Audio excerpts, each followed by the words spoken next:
Whether or not Donald Trump ultimately governs as a right-wing nationalist or a traditional Republican, he certainly got Europe bashers on board.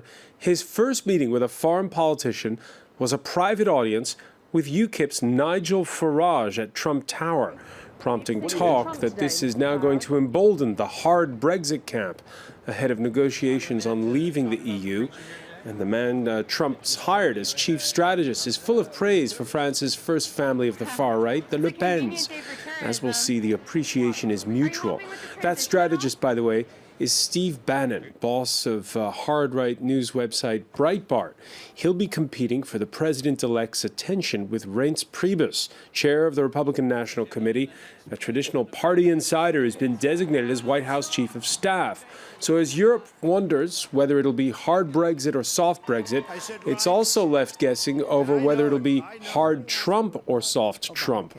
We'll fish for clues in the interview granted to CBS, where he blew hot and cold on his campaign promises.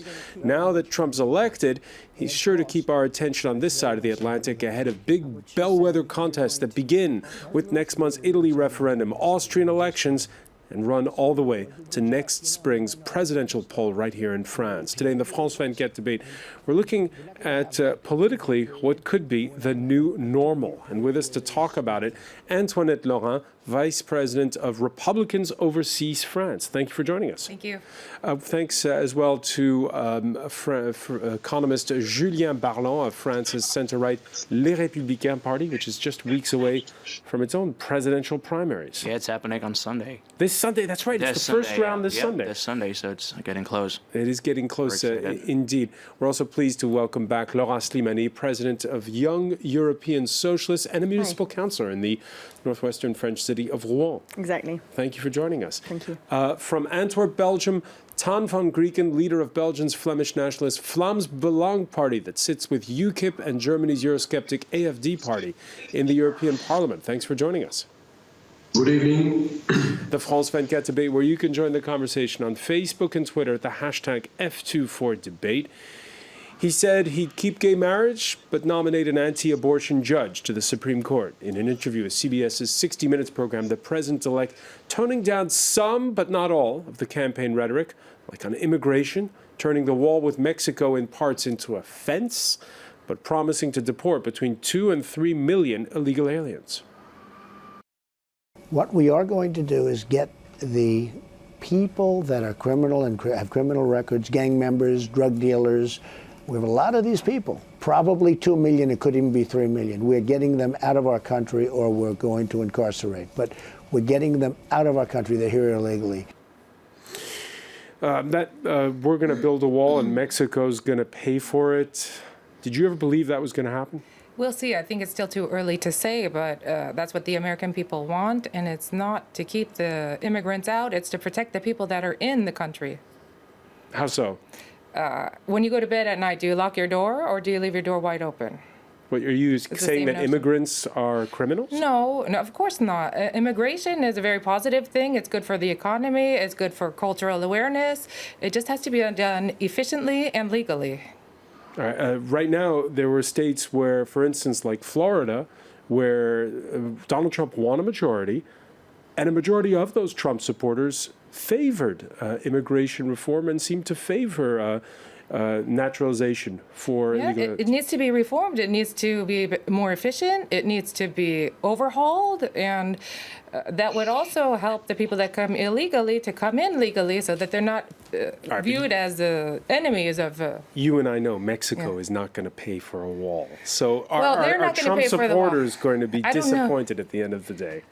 Mexico is not going to pay for the wall, but will the confiscated wealth from the drug cartels pay for the wall, or will a surcharge on all of the transactions going back to the U.S. pay for the wall? Of course, the state of Mexico will not pay for the wall, but there are ways to get Mexico to pay for the wall. Laura Slimani, your reaction to that interview on 60 Minutes?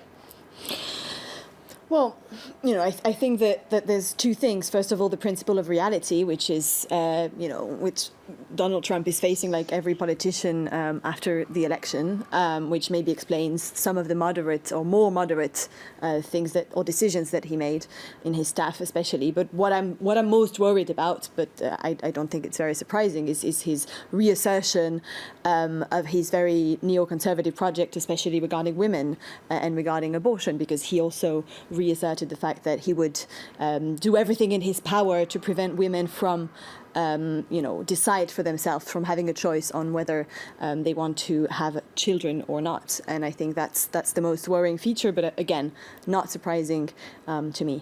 Do you agree, Julien Barlon? I think that Trump is going to be very disruptive. New world order, that's really what we're talking about. We're talking about a new world system where international cooperation maybe won't be as prevailing as it has been since the end of World War II, 70 years ago. I think that his election also reflects the fact that there is a lot of people who don't feel that globalization that they don't benefit from it. That's going to be a key thing to address, and we're going to have to make sure that populism also is fought. We cannot just say that, we cannot just turn to populist rhetoric in order to fix those problems. And to Laurent's point, toning down some of what he said on immigration, saying gay marriage is fine, but saying he would name an anti-abortion judge to the Supreme Court. I mean, I don't speak for the Trump campaign or the Trump presidential team.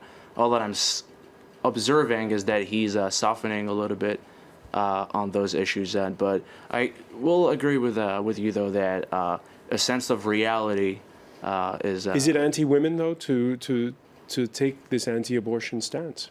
I don't think that he's anti-woman. I don't necessarily align with Trump views on what he said, for instance, regarding abortion. He views women in general, right? Because we've heard a lot of that. Right. I mean, I am here as an independent observer and not a Trump supporter. I also believe that it is important to have an open mind and to look at the facts. Can I just add on this, that I think that this question on women and the fact that he's staying quite put on this position, I think reveals what we are forgetting. We're saying that Trump is elected as kind of being against the system, and there's a lot of anger, obviously, in this election. But it's not only that, and he has a project that is conservative, very conservative, neoconservative, you would say. He has a project that is going backwards for women, that is going backwards for immigrants' rights, that is going backwards for all minorities as well. And I think we shouldn't pretend that he's some person that doesn't have an ideology. There's a very strong ideological project there, and I think that this is why this situation is also relevant for the European situation, because to a certain extent, what we're seeing in Europe at the moment with the rise of the far right and upcoming elections and past elections, I think that this is part of the same movement, this same neoconservative wave, and that we, at least me as a progressive, I think we have to fight against. Tom van Grieken, do you see the Trump agenda as encouraging those who want to, for instance, roll back the right of a woman to choose whether or not she has an abortion? Let me first address to the woman of the socialists. The campaign is over. The people in America already voted, so the propaganda may stop.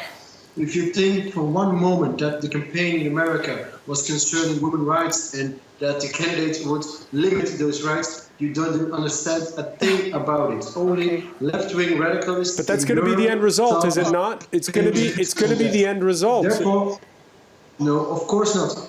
Mr. Trump is the least conservative of the Republicans, and calling him a neoconservative, then you don't understand a single thing of American politics. Yeah. Concerning his probably foreign because policy, I'm a woman. He's certainly not a neocon who, like Bush, for example, he was against military interventions in Iraq, Afghanistan. Yeah, but George Bush never attacked women's rights, though. So therefore, he's not a neoconservative. He's the least conservative of the Republicans. The elections in America were concerning a part of it illegal immigration. And I truly think there is already a fence, a wall between Mexico and America. illegal immigration is bad for the economy because workers in construction lose their jobs. Bad trading agreements makes workers lose their jobs. It has no correlation from an economic standpoint. Immigration does not jeopardize jobs in the United States or in Europe. That's just a false statement. The wages of illegal workers are lower than official workers. Therefore, there is a false competition. Also, among immigrants, Trump is quite popular. Also, Latino immigrants who follow the legal way. You should not say it's still over thing to follow the 70% illegal of them way. voted for Hillary Clinton. Just to go back to the economic point, though, because I think this is an I need to make some important... clarifications about the abortion. There's three things. There's three different things. First of all, Trump, he wants to give the power back to the states. Second of all, no one's going to take away the right to abortion. They don't want government to fund it. Yeah, but we have states where it's So- effectively illegal because if you only have one or two abortion clinics in the whole state and you're telling people you've got to go elsewhere to go get one. And this is already what's that's to happening be in seen. lots of That states in the remains US, to be and seen. you know that. No, but that remains to be seen. Abortion is not going away. What he's focusing on is late-term abortion. And in France, there is a limit on abortion as well, and I believe it is 12 weeks. That's now, not in what the he US, said on 60 Minutes. He just said that he's going to name an anti-abortion judge. He yeah, didn't but talk that about doesn't mean late-term. they're going to take away abortion rights. That has to go before the Supreme Court. That's Yeah, to be- exactly, which so is precisely that what is- he wants to nominate. No, they're not going to- anti-abortion Supreme Court They judges. want to This is take away exactly the what he's funding. saying. This is But exactly but what he's abortion saying. in the United States currently is a Roe versus Wade, 1973, I believe. So it would have to be challenged again. Yeah, it would have to be. yeah. But this is It's exactly not easy what to he's saying. overturn He a wants a Supreme judge. Court case. He wants a judge. I totally But you know support the abortion. situation No, I in the know. Supreme I Court at totally the support moment. abortion, and I obviously am in favor of women's rights. I'm just saying from a legal perspective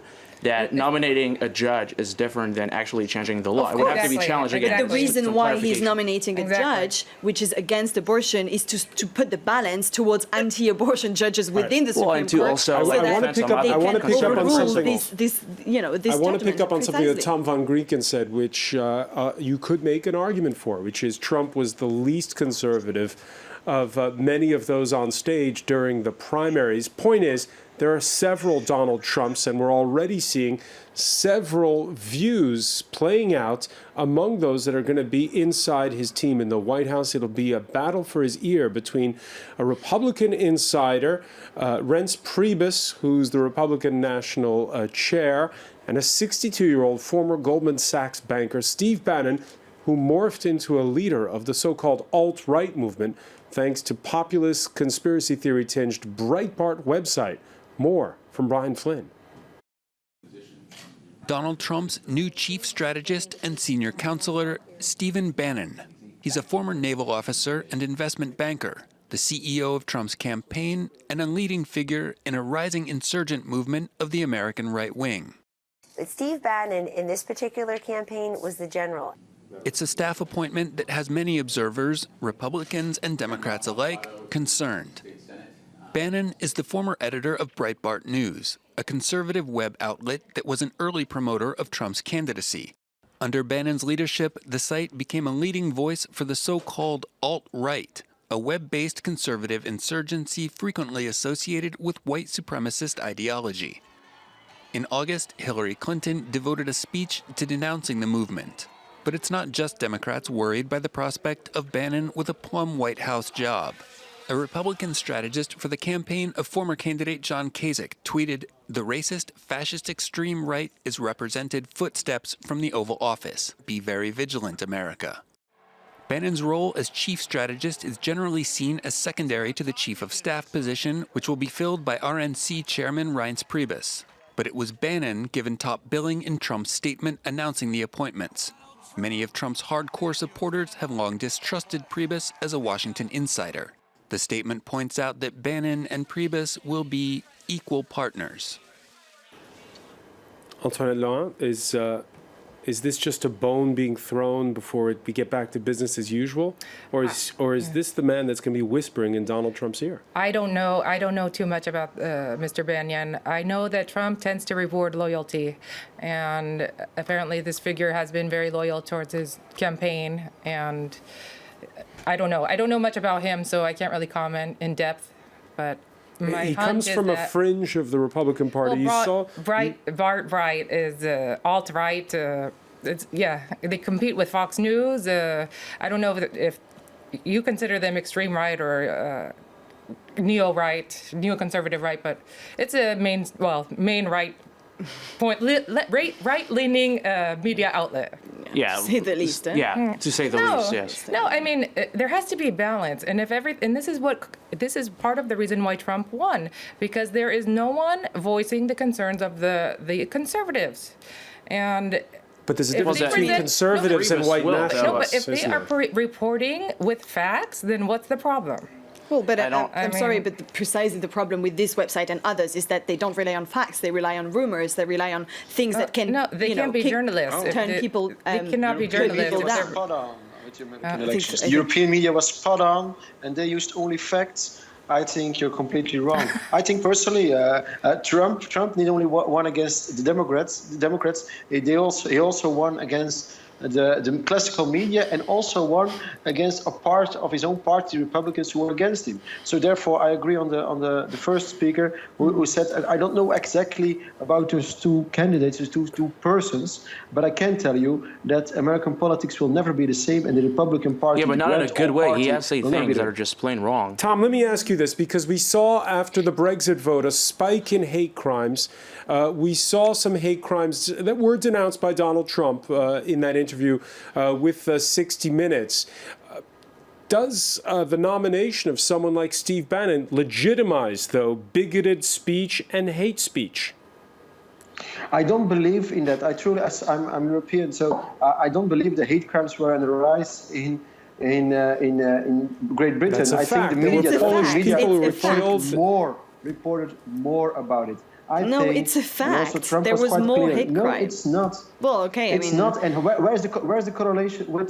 No, but I can tell you the sky is blue, and you can say it's not, but it's not making it not blue. I'm sorry. You could also make the same statement. It got colder in Great Britain after the Brexit. Yeah, there's no correlation among that. It's intellectually incorrect. I think it is. they should stop the propaganda, stop the fear. He gave him great opening speech. Trump where he said Democrats, Independents, and Republicans, we should work together. Give him some time. It's only what is it? 1 week after his election, he's a new wind in the Oval Office, and it is a new wind of a greater movement, not only in America but also in Europe. You'll see the election in Austria. You'll see the elections in France. You'll see the elections in the Netherlands. There's a new wave of patriotism, and it has nothing to do with extremism. Just loving your country and becoming again a boss in your own country has nothing to do with it. Julien Ballon, just before we go to the break, let me ask you, right now you're involved in the primary campaign here for the center-right.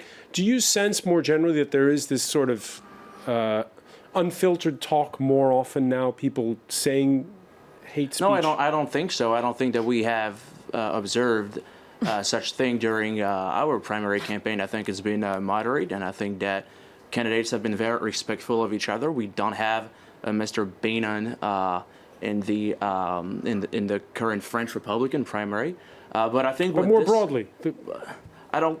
As far as my party is concerned, and as a Republican supporter, I don't think so. What I do believe, though, in general, in the general discussions that we are having, and that we are having currently in this set, we need to find the right balance between some economic realities, the fact that globalization doesn't necessarily work for everybody, that some people are fed up, that some people are saying, we do not want, liberal Hillary, we want some change, we want some real change, but at the same time, it's extremely important to stay away from populism. I think this is the key challenge with Trump.